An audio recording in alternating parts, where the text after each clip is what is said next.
आणि आता सर्व मला आता सेटअप करायचं सामान, कारण की अरे बाबा पटाके तर आता सीन असा आहे की माझे मी जो आणलेला आहे वायर आणि ते बळ थोडं छोटा पडत आहे. आता मला थोडं सेटअप करायला लागेल कसं तरी, कारण की आता मी हे आणलेलं आहे दिवाळीचे सामान वगैरे. आता जरा सेटअप करायचं आहे, सर्व बाहेर इथे सेटअप करायचं आहे, सर्व सेटअप करायचं आहे. तर बघूया, चला आपण प्रयत्न करू कसं लावायचं काय लावायचं, जुगाड वगैरे करू आपण.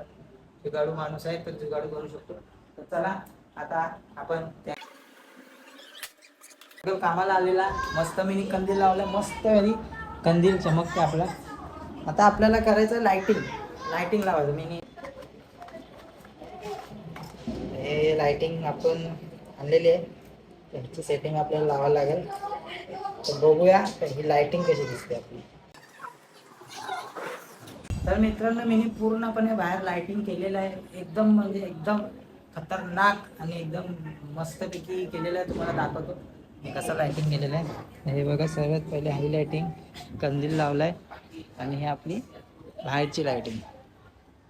बाहेरचं काम माझं झालेलं आहे सर्व. आता आज सर्व साफसफाई करतो, फटाफट 2 दिवा बाहेर लावायचा, फटाफट करतो कारण की टाइम पण होत चालला, खूप लेट झाला ऑलरेडी. काय माहीत नाही किती वाजले, तर पटापट करायला लागेल. मी फटाफट करतोय, आता बघू पटापट आता किती वेळ लागते. तर चला पुढचं काम सुरू करू फटाफट.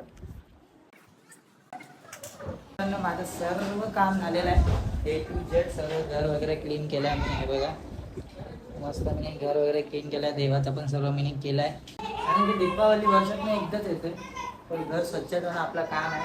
तर घर वगैरे स्वच्छ केलेलं आहे. माझा बायको पण कामावर आहे, तर तिला खायला नाही जमलं लवकरच आहे, मी सर्व करून टाकलं. तर काय नाही राहिलं, ते तिच्यासाठी एक सरप्राईज आहे, तुम्हाला पण दाखवतो. आणि सरप्राईज म्हणजे हे आहे की मी तिच्यावरती हे छोट्या छोट्या टिकल्या फोडणार आहेत आणि तिला थोडंसं परेशान करणार आहे मी, कारण की दिवाळी आहे, दिवाळीमध्ये ते हे सर्व तर होत राहणार आहे. तर बघूया तिच्यासाठी थोडासा काहीतरी प्लॅन करूया तिच्या अंगावर फोडण्यासाठी. तर तुम्ही बघत राहा शेवटपर्यंत नक्कीच बघा की काय होणार आहे. सेटअप तर मी लावलेला आहे, जशी आतमध्ये येईल धूप ढोप धूप ढूप तिच्या अंगावर फुटणार आहे. तर शेवट नक्कीच बघा.